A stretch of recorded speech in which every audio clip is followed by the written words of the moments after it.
Hello and welcome to Columbus Local Podcast. I'm Len D'Amico, and this is episode number 51. We have tonight Jason Leavitt.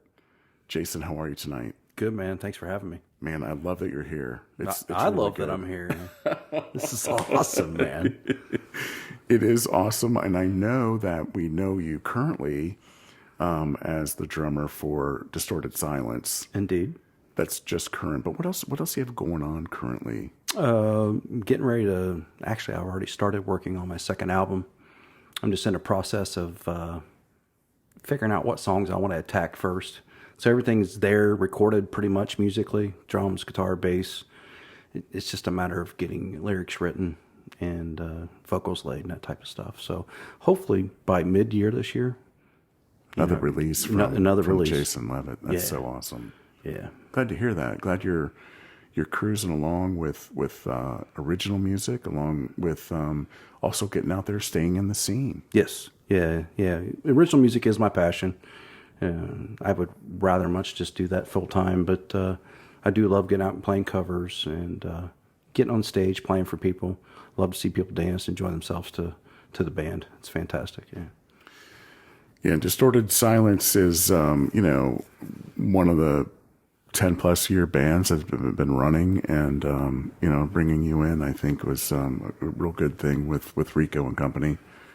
Got a chance to see that rendition of you guys recently, and just a great mix of good songs and great players all around. That's a really good 4-piece that's got you behind the kit. Yeah, enjoying myself. It's been a year now. Anniversary of my first official gig was February 4th. So in just over a year. And then, last August of 22, I did a fill-in gig and was actually planning on retiring, which we've talked about briefly, and just focusing on my original stuff. And, been hanging out with Rico and Renita quite a bit in the last few years, and we just get along so well. And he was on me, man, and I was like, I don't know if I want to do this anymore.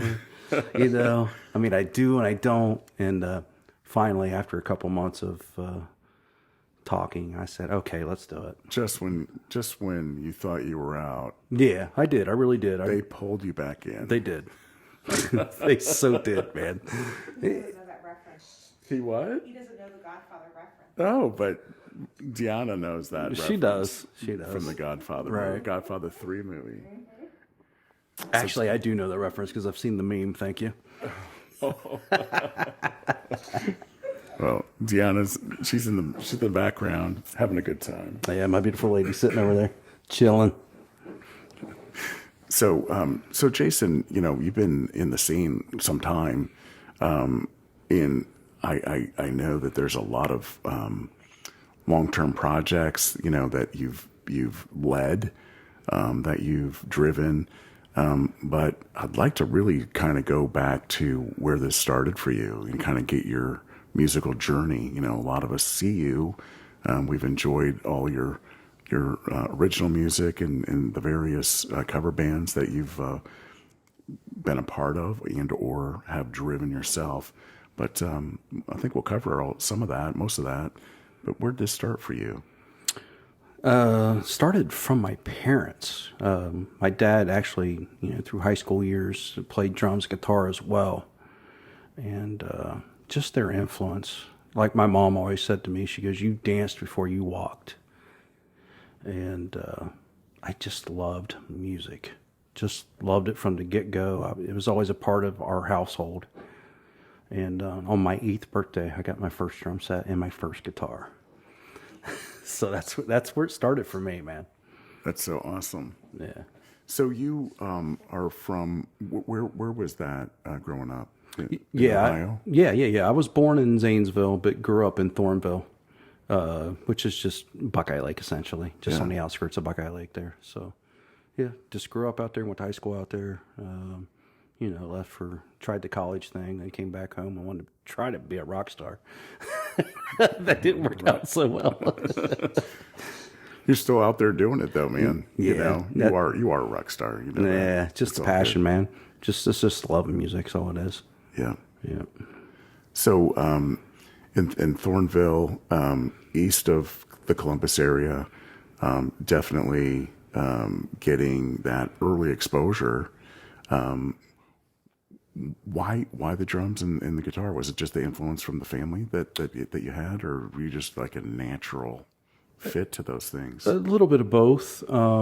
So my dad, he was the Zeppelin Deep Purple guy. My mom was the Elvis, somewhat country gal. And my dad just, gave me that heavy influence. I just Zeppelin right off the bat. And they both loved to dance. I remember them having house parties and putting on Lakeside, and just that funk, just that influence and stuff. And then I think the biggest thing that happened for me, I was around 4 or 5 years old. My aunt and uncle babysitting me, and I had 2 cousins, 2 girls, both older than me. And in their bedroom, they had Kiss Alive, the poster, on their wall. Which scared the hell out of me at 4 and 5 years old. Yeah. But I was, even being scared, I was obsessed. I was like, oh my God, this is so cool. What is this? They're scaring the hell out of me. But man, can we listen to Kiss Alive? Can we listen to this record, guys? And Kiss Alive. And that's where it all started for me, around 4 or 5 years old. And I didn't get the first musical instrument until 8. So that's where that Yeah, that's She and oh my just I never heard anything like that album. Black Diamond, just so raw. And It was the second album I bought when I was a kid in the mid '70s. Was Nice. Kiss Alive, that first Kiss Alive album. But She and Yeah. just the whole album was Right. great. Nothing bad on it. Well, the drum solo for me, 100,000 Years in Peter. And of course, for me, that life changed for me in 1982 when I dropped a needle on Creatures of the Night. So, and Eric Carr, and hearing that bombastic drum sound and that power, like the total John Bonham influence taken to even a heavier level, if that's possible, because he was heavy for Led Zeppelin even back in the day. But just the influence that Eric Carr oozed of John Bonham was incredible to me. Yeah. Oh yeah. So Carr and Bonham. Who else did you listen to as an early influencer? Those are the 2 main guys. Those 2 are my main guys. Vinny Appice from Dio was huge on Dio. I just love his fills, his flutter on the snare. Alex Van Halen, of course. And then you get down the road a little bit, guys like Mike Portnoy and drummers like that just Vinnie Paul from Pantera. All that's Nick Menza. So, through the 80s and stuff, I was pretty much, kind of, I hate to call it glam, but it was just talented rock to me. Right on. Those players were just incredible, and that's what influenced me. And then you get into the early 90s, and you get that Cowboys from Hell and Countdown to Extinction, and just the playing was such a huge influence on me. On top of the Eric Carr and the John Bonham type stuff, I just really pushed me in that style. So Creatures of the Night. How old were you when you first heard that? I was 9 going on 10. Oh wow, so that was early. Yeah, and it Kind was of got into your impactful. blood. It did. Started boiling it. Yeah. So where'd you go from there? Like were you playing like in the house alone, listening to records, and did you how'd that progress for you then? Getting out. So I went through a couple of drum sets early on, up through 5th, 6th grade, and in the summertime, when parents would work, I was old enough to stay home by myself. I would open up all the windows in the house, and we lived in town. And I would, run into people, at the park or something. It's like, man, we heard you clear down the street playing. And I think that's probably why I play so hard to this day, is because I was playing. I wanted people to hear it. And I wanted that feedback, later down the road. But I would lift the windows and I would put my stereo, the volume with headphones on, volume all the way up. And that's how I learned to play. I was playing to Boston and Kiss, and I even threw on Lionel Richie for Mom, and did that type of stuff. And that's where it brewed from. That's really cool. Yeah, I mean, just making it happen, feeling rock and roll, and Yeah. and playing it Yeah. loud and proud. Yeah, just getting excited that you figured out that lick or something. You're like, wow, did I just do that? At 10, 11, 12 years old, like, okay, let's start figuring out the rest of this stuff, let's go. So guitar, unfortunately, took a back seat for a long time because I just was drawn to the drums more at the time. Yeah. Yeah. So what was your draw to the guitar then as a secondary? It is secondary, right? Like you are Yeah. Yeah. Like, home behind yeah, the kid. yeah, I mean, yeah. that seems like it's really your number one. yeah, that's the most natural. Now that I'm older and I've spent years on guitar, I mean, I'm fluent. I'm not great. I know enough to write and make up things, which was what spurred me younger.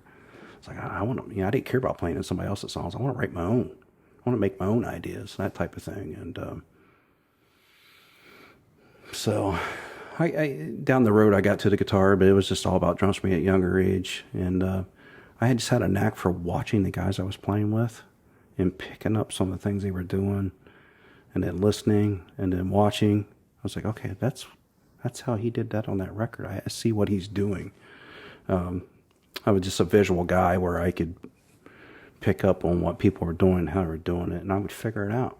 And that's kind of, even with the drums, videos or watching other people play and whatnot.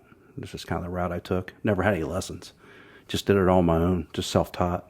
So How are you able to meet other people that were playing music in Thornville, Ohio? fortunately for me, we had a small circle of guys close to my age that were playing. So there was a band or a few guys that had a band, and the drummer moved away, and I was already kind of friends with them. And I mean, we knew each other from sports, playing football mostly and whatnot. And it ended up like, hey man, we got this band, you want to try it? And I'm like, yeah. So I was 14 years old. I was playing out at 14. Doing gigs, doing the fair and doing swimming pools and things like that. And I got with those guys, and they were all a year older than me, except for one guy who was same grade and whatnot. And that went on for about 6 years, playing with my first band, about 6 years. Yeah. That's pretty good. It was cool, man. Yeah. So it was like, I was such a sports nut, and, I was, I played football and whatnot, and that was my first love at the time. But drums and music was right there. So it was like coincided. They were side by side. Yeah. Oh, for sure. Yeah. So that was that got you through late teens probably. Yeah, late teens, early 20s, and then I started to branch out. My dad worked with some guys that had a band, and my dad's like, man, you got to hear this guy. His voice is incredible. You got to get with these guys, So I started to branch outside of my, my high school buddies group. We all kind of branched off and did our own thing anyway. So it was just kind of the way that went. And then after 1 year of college, I came home, and I was like, I want to focus on this music thing. And it happened to be with a guy that my dad worked with that got me into that metal, who just had an incredible voice. Unfortunately, he's no longer with us, Steve Ferry. But we just connected right away. And we were together off and on for 20 years. Oh, wow. Yeah, doing things. So, but that's kind of got roped in, and we got in, I did my first show at the Alrosa in 92. I graduated high school in 91. My first show was in October of 92, opening for Shock 2. So Ricky Marlino and those guys, Ricky Soga and whatnot. We did the weekend, they headlined. And, yeah, we opened up. I was in a band called Savage Lullaby at the time, which was on the Z-Rock Loud and Local CD, Local, who seemed to be playing us every Saturday night, which was pretty awesome. Even though it wasn't me on the recording. So they recorded the album, fired a drummer, and hired me, but I was still out there promoting it, doing the Elephant Bar party, CD release, all that stuff. Oh, wow. Yeah, way back when. These are places, man. Right? Early 90s. All that stuff was long gone, unfortunately. But, yeah. Yeah. Yeah, the venues are, right? Yeah. Yeah, unfortunately. Yeah, Elephant Bar. We have some new ones, though, that have popped up. We do have some incredible ones, yes. They're doing some really awesome things. So that, so early '90s. Then you're in the thick of it. That's when I got my feet wet, so to speak, on the locals, like outside of Thornville, Newark, Zanesville. I was hungry. I think this is what I want to do. You got in with some great guys, it seems, because those are top notch bands and venues that were, of that time. Yeah. So it started in '92, and I went through a couple of different bands and whatnot, and we discussed off the air. My first national was, being a Kiss fan. I got to open up for Ace Frehley. That was my first national act at the Alrosa. I was in a band called Slap Silly at the time, and I was in and out with them for a few years up to early 2000, and after '95, I formed my own band with a band called Trinity, and we went on to do countless national acts, and through the years I've done almost probably 50 national act shows. Which venues were you in front of? Alrosa, Newport, played Polaris. So I got to open up for Paul Rogers, Corey Stevens, and Leonard Skinnard. Side stage, of course, like a lot of our local friend bands did. We did that. That was incredible. 40,000 people. Yeah, I mean, not too many people get that, man. Yeah. So that was incredible. Kept your interest high, right? This music thing that you were pursuing. It's what we were after. It's what we were after at the time. Just we wanted to make it and all that good stuff. Pushing. Keep pushing. Yeah. Keep rolling with it. Yeah. So wow. So 50 plus shows. You're really in the mix of national acts and whatnot at the top venues that Columbus really had at the time. Yeah, absolutely. Yeah, shared stage with many, of our good friends we know, Saddleback and Fio and Hilljack. I mean, I remember doing the Blitz Bashes up at Club 161, doing Great White and Quiet Riot and Jackal, and along with our friends now, people that may not remember, Saddleback, those guys are Clubber Lang now almost, and just some immensely talented dudes we did shows with all through those years, fighting, trying to get to what we thought we wanted, but I didn't get there. Some other guys did, but That's all good. I don't know, man. It sounds like you. I mean, even at that point, you were on a great track, and you still are. Yeah. I will say it don't suck. It's not where I would like to be, but you know what? Yeah. I get to write. I get to record my own music. I get to put it out now. That's the one advantage to the way things are now. We don't have record companies and all that support of A&R people now. It's the only good thing about nowadays is you can write and record your own stuff at home. I mean, you can go to the studio and get it done too, and put that out there. It's like I tell everybody, I put out an album a year ago. I did that for me. Yeah, I did. I did it for me. I didn't care. I don't care if you don't like it or you do love it. I'll give you thank yous and all that stuff. But that's just for me. That's a part of me that I got to get out there. That playing covers just don't do it. You know what I mean? Agreed. Yeah, I know. I can relate. I mean, I've got a couple tunes out there that are there for the same purpose. Something you want to. It's a goal. Yeah. To just put it out there. Don't know where that music came from, but it's there. Right. It's you. And it's a concept. Yeah. And it's fun. It's good stuff. It is. And were you recording yourself through the 90s and into like the millennial year then while you're playing live with a couple of these bands at these fabulous venues? Yeah, so around 97, 98, 99, the band I was in at the time, Trinity, / Seventh Sense, because we broke up and got together, realized there was probably a million Trinities out there. So we went with the Seventh Sense name, and we recorded a bunch together and put out a 5 or 6 song EP at the time. And, the Blitz, fortunately at the time, was on board with us, playing us every weekend. They had the local, I forget what they call it, the local show. Yeah. And they were spinning us, it seems like, every weekend, which was beneficial. And it seemed like at the time, from mid '90s to early 2000s, we were at the Alrosa at least once a month, opening for a national. It seemed like. So, not realizing back then, we were getting a great opportunity, but we had to sell tickets and all that stuff, which was kind of eh. Now we look at that and it's like, nah, that was not healthy, but at least we got to do this. We got exposure out of it essentially. And Rick Catello was always cool. He always paid us, for an amount of ticket. He'd give us $1 or $2 off each ticket we sold. So it wasn't a total loss, but you get to play in front of 800 people, He's done so much for so many. Man. He has. He was amazing. He He still is. Great guy. Yeah. Is he still? Do you know if he's still involved with after the Alrosa? I don't think he is, but occasionally I've run into him. Like I've ran into him at Turtle Creek twice. Oh, cool. Which was really cool. And he comes up and he pinches my fat face. He says, "I haven't seen you in so long." He pinches me. He's like, "Hey, how you doing?" Because there's just those relationships you built through the years. Oh my God, yeah. And he was always amazing. I got a cool story if you don't mind. I'll tell you about Rick Catello. It's all good. So we had a gig. I was in Trinity at the time, /7th Sense, and we got the opening slot for Warrant. And so Jenny and the boys were coming to town. We were opening. They show up. Well, they've got another band with them, which was Jamie St. James of Black and Blue.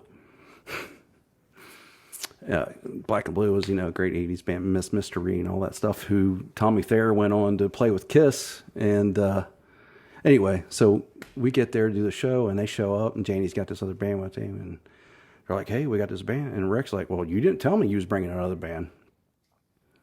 And this is how cool he was and how he stuck up for local acts and whatnot. He goes, they can play, but they're going on before Trinity. And they're like, "What?"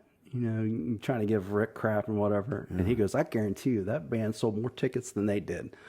You're going on first." That has stuck with me for years, how incredible he's Integrity. Right. Integrity. Right. We had no business. Really. I mean, technically, we had no business going on after them, but you did. We appreciate it. You damn right we did. We appreciated it, and that right there always stuck with me. How Rick treated locals. Yeah, that's freaking awesome. Right. Speaks volumes. It does. Sweet. So, Trinity then is that like, where'd you come off of from there? Went out of Trinity, and I don't know, took a year or so off, and then did some other things, and then it ended up being Thrust, early 2001, 2002, which was essentially still myself, the singer, and the bass player from Trinity 7th Sense, and we just got a different guitar player, and we did some shows. We did Dock and Warrant and some stuff at Alrosa and whatnot. Did some recording, never got it released, unfortunately. And then about there is when I took a hiatus to, raise my boys. And is it the early 2000s? Yeah, 2002. I was off until technically until 2012. Took about 10 years off. I did, like I told you earlier off air, I did a few fill-in gigs for, blues bands and open jams, that type of stuff, but nothing serious that took me away from home for very long, because I was focused on raising my family. So yeah. And then 2012 was when I got on the Chillin' Sun wagon with Kenny Kanowski from Steel Heart. So how did that come about for you? I'd heard about him being in town just from friends and whatnot. Had some friends that were in touch with him and actually brought up my name to him and vice versa. How did you learn about his band, though? I mean, Steel Heart, was that just a popular... Steel Heart for me was huge in high school. So their first album came out in 1991. And that was my senior year in high school. Okay. And I'll Never Let You Go, that ballad was huge. And then, of course, down the road, we get the movie Rockstar. Yep. With the song We All Die Young, which Kenny wrote with Mealy from Steel Heart. And from that moment, the minute I saw that movie, it's like top 5 movie for me, one of my favorite soundtracks. And We All Die Young is one of my favorite songs, period. Just extremely well written. And Where was Steelheart from? Were they from Ohio, or was that no, I believe Mealy was from the Connecticut area, so East Coast? East Coast, band. and then they ended up in L.A. But you were just in tune to that genre. I was. That flavor of music. I was. These guys became a favorite of yours. Yeah, all that that stuff out of the '80s, the technical hard rock flair. Right. People call it hair bands, and you call it whatever, but I call it good music. It don't matter. You just like what you liked. Yeah, we like what we like, and that's just kind of that was the sign of the time, so to speak. Steelheart was huge, along with Slaughter and all those bands that were coming out at the time. Sure. And but that that movie came out, that song, and then a few years down the road, I'm in the band with the guy that wrote that song. Are you kidding me? Yeah, but how did that happen though? I mean, because you're a fan of the band, right? Right. And right. they're coming to town. Yeah. That was the first opportunity you had to maybe get close to them personally. Yeah. So it was Chill and Ohio. Sun at that point. It wasn't Steelheart. It was just a little backstory. So Kenny married a girl from Heath, Ohio, which he met in L.A. And they needed to get out of California and just take a break. And her dad was ill. He moved back here with her, and they were literally 15 minutes from my house.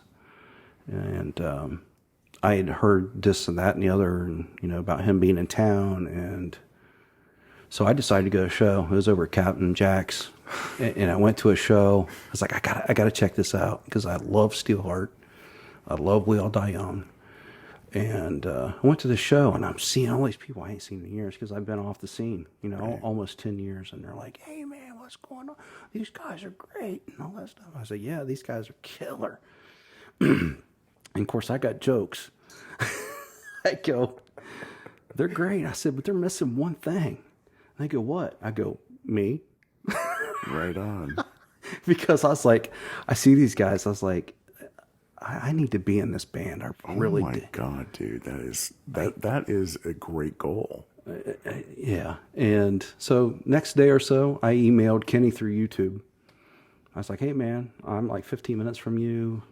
I know your drummer lives in New York," and yada yada yada. Just doing whatever I can, try to get his a foot in the door. Yeah. And I got nothing for about 5-6 months. And out of the blue, I get a message from Kenny. He's like, "Hey man, you interested in trying out for the band?" Oh my God, dude. Because he eventually got around to checking out the videos and stuff I sent him. I'm like, "Yeah." So I went over to his house, and it was 3 of us. Bass player wasn't there; he had to work, and we went through some songs, and I knew some of his original material that he released with Chill and Sun prior. Some CDs some friends had gave to me, and I was listening to it, and I knew it. And I showed up to this audition. We're doing Ozzy Over the Mountain, Dio, Rainbow in the Dark. We're doing all this cool stuff. We All Die Young, of course. And I was like, "Well, hey man," I said, "what about this song and that song?" He goes, "You know that?" So you're naming his songs. I'm naming his songs. And you know them because he's a favorite band of yours, right? Right. So It's material. we went through a couple of songs, and I really had a great time. I was nervous, dude, and I usually don't get nervous, but man, just being in a room with that guy, he's so immensely talented, so incredible. Not only could he play guitar with the likes of, he just had a Randy Rhoads feel to some of this stuff, but vocally, he was just incredible, just soaring vocals. And next day, I get the email. He goes, "You're in." Oh my God. Yeah, so I'd been off 10 years, essentially. And you're in with a hero of yours. Yeah, absolutely. Wow. Yeah. It's just an example of setting sights on something that would be so, I don't know, fulfilling for you. It was. And it was then- incredible. And then creating that future for yourself. Yeah, it took a handful of shows for me to knock that nerve off, to be like, "Man, am I really on stage with this guy?" Even though we were playing local pubs and bars and whatnot, just that. Most people knew, but just how talented this guy was. Like, man, am I really playing drums for this guy? Because he was just so good, man. It was just, like stupid good. So what was the name at that point? Then Chillin' Sun was the name of the band. So you were in there. And what was that band doing at the time? They were already You guys- playing out, not playing out as much as they wanted because, like I said, mentioned their drummer was in New York and he was traveling here to do gigs. Yeah. And that was kind of my shoe in. Like, I'm local, I'm just down the road. And then all of a sudden, he's got a home studio. I'm like at his house recording, our album and whatnot. So it just, it kind of fell into place. Yeah. So what all did you contribute toward Chillin' Sun then during your tenure? The normal stuff. If you want to talk about the cover band end of things, I help book bands and help promotions. I did all the flyers, like I've always done for years for other bands. And then, he decided, he's like, hey man, you want to do the drums on this album? And I went, yeah. Wow. So him and I did the first Chillin' Sun album, and I did all the drums. I helped write one song. That was it, unfortunately, because, he's Kenny Kanowski. He don't need my help. So, but I... Contributing member though, right? I mean, yeah, did all the drum work. Did all the drum work, did all that stuff, and helped produce the album. Actually, I was there, turning dials, and we need this, we need that, and all that stuff. And it was just bringing the dynamics in that you knew were there. And we had a kit. We did all the recording at his house, but we went and mixed the album at the time, Fish Tank Audio with Jack Campitelli. He was incredible. He's in Nashville now, killing it. He packed up and moved his studio down to there, but we did all that stuff together. It was just the three of us, man. That was it.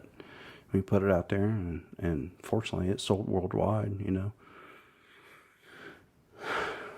then he moved. Unfortunately, he wanted me to go, but I had kids and stuff. He begged me to go to California with him, and I couldn't do it. Well, you had your priorities. I did. Family first, no matter what. What an experience. Yeah. Yeah, absolutely. It's a good deal. So, what happened after Chillin' Sun then? I mean, I know that, Kenny's no longer with us. Yeah, there was passed. A lot that changed. Yeah, it was a tough time. He left, and I really, man, to be honest, I was heartbroken about it. Sure. I mean, I can only imagine. Because I wanted to be there. Him and I spent so much time together. Like more time than people realize, and we were in that studio working and writing and recording and all that stuff, and then boom, he's like, I'm out, man, I'm going back to LA, and I was happy for him, but I was also crushed at the same time because I knew there was a chance that he was going to jump back on board with Steel Hurt, so there was that, but and then I just like, well, he got me back into this love, and I've got the bug to write and record, so I started writing and recording all my own stuff. And I did Shining East for a while. Got to open. They did the Bluestone for Get Behind a Badge with Shining East, opening up for Burning Rain, which is Keith St. John from Montrose, Matt Starr from Ace Frehley, guitar player from Dio and Whitesnake, Doug Aldrich, and got to share the stage with those guys and. Kind of started there. I was like, at that point, I'm hungry, right? I don't want to give this up. Oh yeah. So, did the Shining East thing for a while, and that was a couple years, and then I started hopping in between bands, just searching for something to do. And even though all along I want to be writing and recording, I went from Shining East to, I don't know, Vodka Rocks or there's a lot in there, right? And then I was like, you know what? I'm kind of a bossy personality, and I'm like, really? Yeah.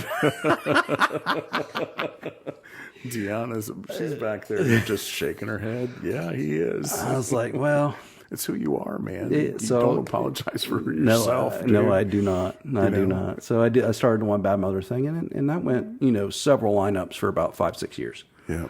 And I ran the show, hands down. I did old booking. I did set list. If guys had a song that I thought was worthy, we would do that. We'd add them. I wanted to make people happy. Sure. I didn't want to be a total ass, but I had a vision. That's what I wanted to do, and that ran its course. I got really tired, man. I just did. I was like, It's a busy band. it was. Really was. It really was. I got tired, and with my back health and whatnot, I was like, I really need to take it easy. And I was like, I'm going to write and record my album. I want to get this done, right? This is about me time, and man. forget about the cover thing. And I worked on that, and then I did. I released that album last year this time almost. It's been out about a year. Just about a year. Yeah, just about a year. I released that album. It's 5 songs. And what's the name of your album that's out? It's out there. Yeah, Through the Fire. I mean, it's Through the Fire. Yeah, it's on out. It's my name, Jason Leavitt, Through the Fire. It's on Apple. It's on all platforms, Spotify, Pandora, Facebook. If you pull up songs on Facebook or Instagram, I mean, it's all on there and stuff. So it's really good that you have a mix of original and you have some music that you've covered. As well. Yeah. And it's really a rockin' album. Oh, thank you, man. Yeah, I have a heavy influence, and for guitar wise, like I say, I'm not a great guitar player, so things are probably simple, kind of like in the Kiss vein, keep it simple, stupid type of thing.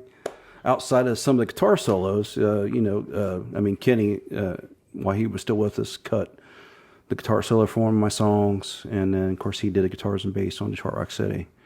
But the rest of the album is all me as far as guitars and bass and drums, and 2 songs I sing. Steve Ferry sang 2, and Chris Kyle wrote the words and lyrics to the Noose to my music, and thank you for Lynn. You put that's your advertisement was my song, man. Dude, I was so humbled. I'm trying. I couldn't believe you did that. I did that because, the podcast is intended to try to present the Columbus, Ohio local level music scene, which is very diverse. Very much so. But the big presence is rock. I mean, it's popular. Rock and pop is popular. It's where a lot of the venues are driving. But my connections are rock oriented, right? Right. And so I'll try to trade up the background music, and I always try to pick something that's geared toward a local artist. But I remember listening to your album when it was first released, and that song, The Noose, that guitar riff, and I love to play guitar, but that just really kind of stuck with me. I thought, man, that one section that really would be kind of cool with what I had going on with that advertisement or that promo pack. It was perfect, dude. It was Dude, I loved it. I about died. I think I texted Hopefully you immediately. You're getting some royalties for that too, because it came right out of Spotify. I mean, you know how that machine works. Yeah, right. Like I told you earlier, I haven't checked. That's the least of my worries. I just wanted to put it out there. It's flying around. It's good. Yeah, it's got your name and everything in there. Yeah, that's awesome. I just thought it was perfect for that promo. So grateful, man. I thank you. That's awesome. I was like, he's got my song on his I album. got your song out there, dude. Yeah, that's awesome. There'll be more. Tap some of those others, and then maybe get some other artists, to help be part of that. You've really led and you've really driven, your vision through. You brought a lot of musicians in. You've had some great guys that have worked with you. Absolutely.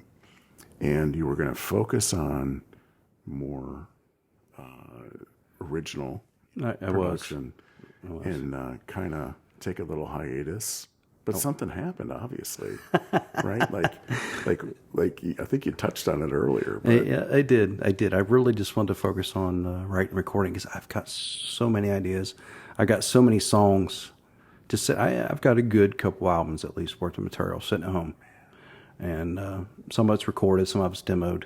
A lot of it's just lacking guitar solos or words. The music's there, that type of thing, and. I thought after One Bad Mother, man, I was just fried. I'm having issues with tinnitus in my left ear severely, and my back's been unhealthy for years. And I thought, man, I'm just going to step away. I want to stay at home and record just record constantly. I just want to put songs. I want to put music out constantly. Like I say, I don't care if anybody else likes it. I really don't. I know that's maybe sounds weird to people, but it's all about us. I mean, and what makes us happy, and what drives us, and that's really what I want to do. And I still want to do that. But I've made a lot of good friends and acquaintances with this music scene here in Columbus, and Rico was one of them. And we've been hanging out for a few years. I go see Distorted Silence. He comes see One Bad Mother at the time, and several other bands. We have a lot of mutual support in our music community, which is pretty damn amazing, man. It really is. Because back in the day, I'll be the first to admit, being a former athlete, I'm pretty damn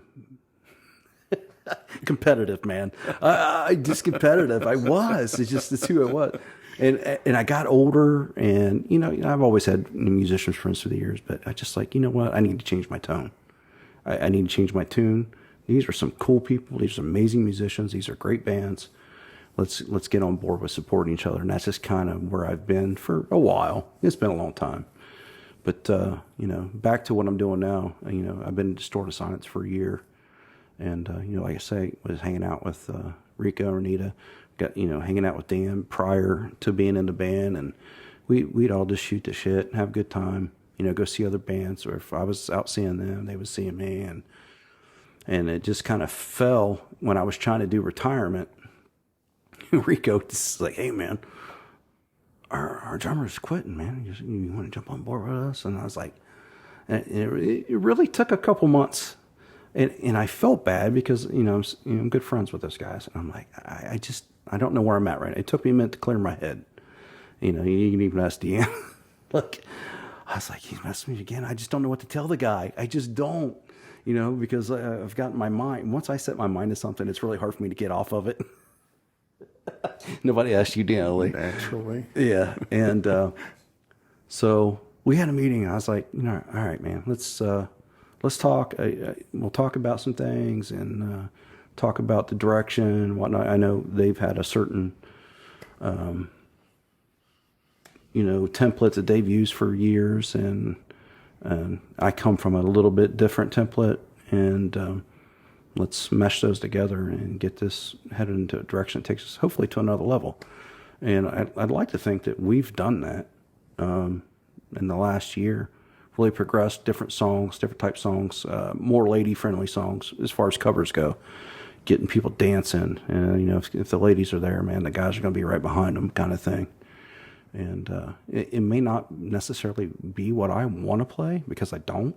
I'd rather be playing Van Halen, Kiss, Led Zeppelin, and Dio and all that stuff constantly. But that stuff's 40 years old now. Where's the market for that now?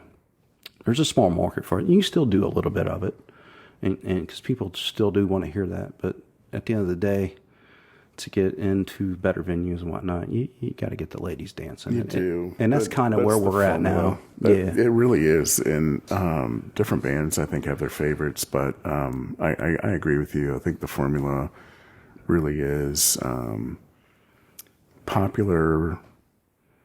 I don't want to say oldies, but like classic rock, iconic rock type stuff in that first